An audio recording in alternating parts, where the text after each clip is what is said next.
thanks for joining us on Tea and Trowels, the web series from the Florida Public Archaeology Network, where we talk to archaeologists about their research and what archaeology means to them. I'm one of your hosts, Emily Jane Murray, and I'm excited to be talking today to Andrea White, the city archaeologist for the City of St. Augustine's Archaeology Program. Hello, Andrea. Thanks for joining us. Hi, thanks for having me. Would you like to say anything else about yourself and introduce your mug? Tell us about your mug. Oh, well, I'm in my office and for once, which is always nice to be in the office, and my mug is this wonderful mocha ware, or some people call it annular ware, and it's a reproduction from Colonial Williamsburg of some of the types of ceramics that we actually find today when we're digging. So I really love this mug. I've had it for almost 20 years. It's the last one of a series that hasn't broke, so I treasure it. All right, I do have to ask one question. Yeah.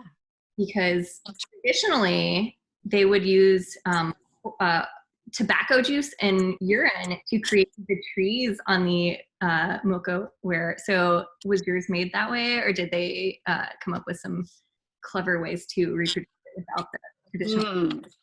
I'm assuming they probably didn't, but I always kind of love that little fact. I love, since us as archaeologists tend to always taste ceramics or lick them to see like what kind of paste it is.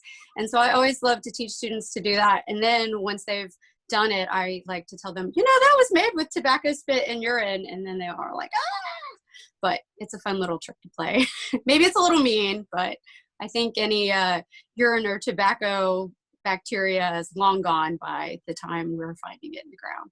Yeah, I mean, the kids love it when I tell them that, when I talk to classes about the pottery. So it's a good like wins them all over, right? If you're about what you're talking. Like, all right, you're talking about some gross stuff. All right.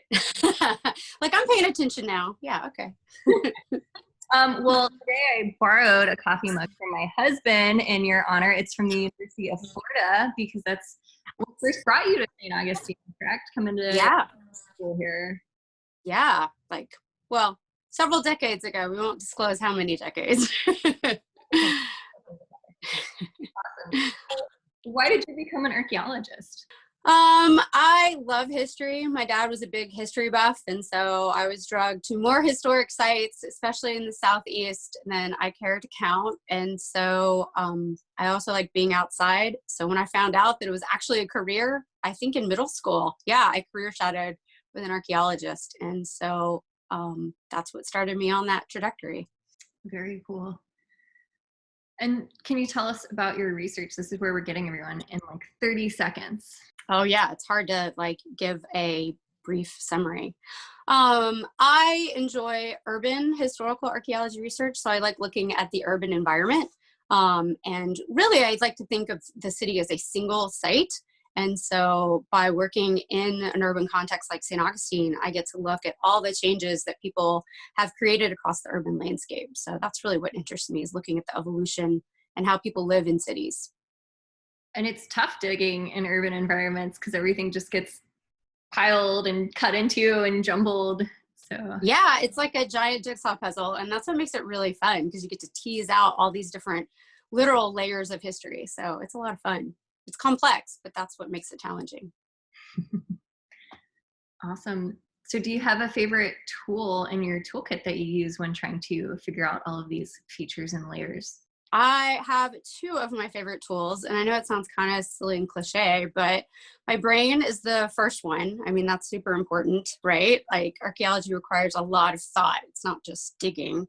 And the second one I would say is a trusty pencil, like a good pencil, because your information you're taking out of the ground is only as good as the notes and the records that you keep. So those might seem pretty non-exciting, but they're really important tools.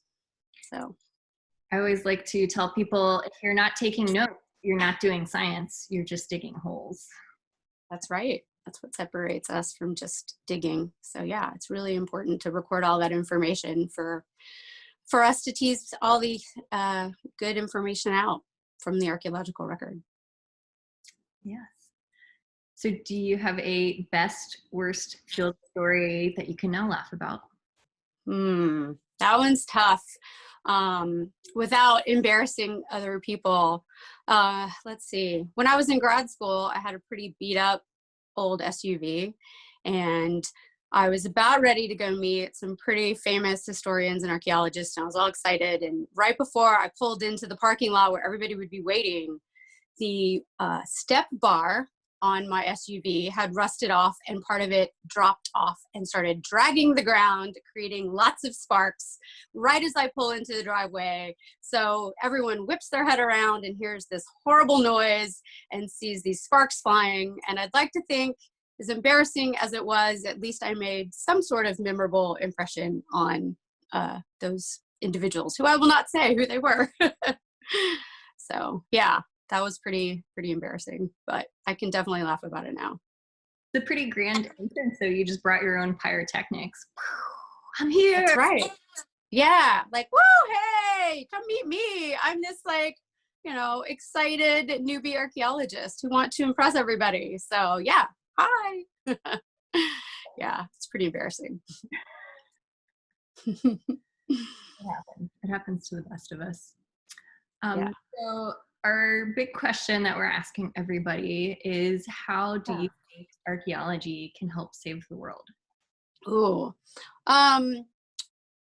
I think what's really cool about archaeology, and especially working in urban contexts, is that we can tell a lot of information about how people dealt with problems in the past. And many of those problems are the same problems we have today. Sea level rise, pandemics, disasters. So I think the information we can gain from archaeology in studying the past is really useful today. And so I think we have a lot to offer when people are looking at how do we solve these problems, or how did people do these and react to certain issues and things that come up in the past. So I think we can really help alter things and make better decisions, because some people had really great ideas that worked and maybe sometimes they didn't work out so well. So there's a lot of lessons we can learn when we examine the past. And that gives us also a little comfort too, I think, in knowing that people went through a lot of tough times. And so I find a little comfort in that today, knowing that people have persevered and survived as a society. So I find that a little comforting too. Yeah, when I think about the colonial, kind of the age of exploration and the early colonial times here in North America, a lot of it's the story of people coming and trying and failing. And then I sometimes wonder, like, what was it about St. Augustine that they actually were able to stick it out and able to survive it? Because, like this pandemic is just one more little thing. It seems like a big, but just one more little thing that the city of St. Augustine has been through. Hurricanes and yes, towns being burnt down, attacks, raids. Yeah, lots of natural hazards that they've had to rebuild from, and both in the more recent past and of course in the early days too. So I think it just shows the tenacity of the community, which is pretty awesome too. Indeed. Great community to be in. Speaking of all of this, what's keeping you sane during all this quarantine and social isolation? Lots of work. So there's no slowdown for us. There's lots of things happening. Construction is deemed essential, and a lot of the archaeology we do is tied to that in terms of the planning and building permitting process. So that's how our local archaeological preservation ordinance is connected, is through that building and permitting process. So we're pretty busy, and work is good. It's good to help stay busy and keep your mind off of things. So we haven't really seen much of a slowdown. So that's how I'm staying sane, at least. It's just keep the nose to the grindstone. Excellent. Well, remember to relax and have some time to have fun as well. So. Yeah, it's also a nice quiet time to catch up for sure and get some fun reading, binge watching, those things done. So yeah, it's pretty great. Awesome. Well, thanks so much for taking the time to chat with us today, and thanks to everyone for following along at home. Cheers. Yeah, cheers. Awesome. Thanks.